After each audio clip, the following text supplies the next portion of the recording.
दोस्तों, कब्र की पहली रात एक अहम रात है। कब्र की पहली रात किसी के लिए जहन्नम का गड्ढा हो सकती है और किसी के लिए जन्नत का बाग। रसूलुल्लाह सल्लल्लाहु अलैहि वसल्लम फरमाते हैं, बेशक ये उम्मत अपनी कब्रों में आजमाई जाएगी। जब मोमिन को कब्र में रखा जाता है तो इसके पास एक फरिश्ता आता है और पूछता है, तो किसकी इबादत करता था?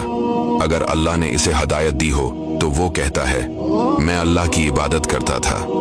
फिर पूछा जाता है, तो उस शख्सियत के बारे में क्या कहा करता था? वो कहता है, ये अल्लाह के बंदे और रसूल हैं।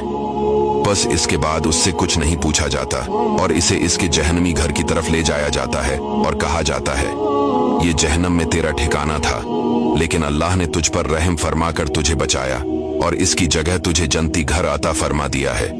वो कहता है, मुझे छोड़ दो कि मैं अपने घर जाऊं ताकि अपने घर वालों को ये खुशखबरी सुनाऊं। इससे कहा जाता है, तुम यहीं ठहरे रहो। जब काफिर को कब्र में रखा दिया जाता है तो इसके पास एक फरिश्ता आकर उसे झड़कता है और कहता है, तो किसकी इबादत करता था? वो कहता है, मैं नहीं जानता। इससे कहा जाता है, इस शख्सियत के बारे में क्या कहता था?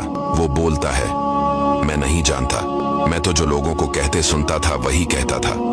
चुनांचा फरिश्ते इसे लोहे के हथौड़े से दोनों कानों के दरमियान एक ज़र्ब मारते हैं, जिससे वो ऐसी चीख मारता है जिसे जिन और इंसान के सिवा तमाम मखलूक सुनती है। दोस्तों, इस दुनिया में हमारे आने का मकसद है कि अल्लाह ताला की इबादत करे, अच्छे अच्छे काम करे, न कि हम अपनी जिंदगी को गुनाहों में सर्फ कर दे।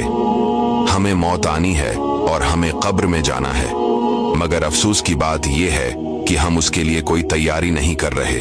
हमारे पास साथ में जाने के लिए कुछ भी नहीं है, लेकिन हमारे पास वक्त है, हमारे पास सेहत भी है।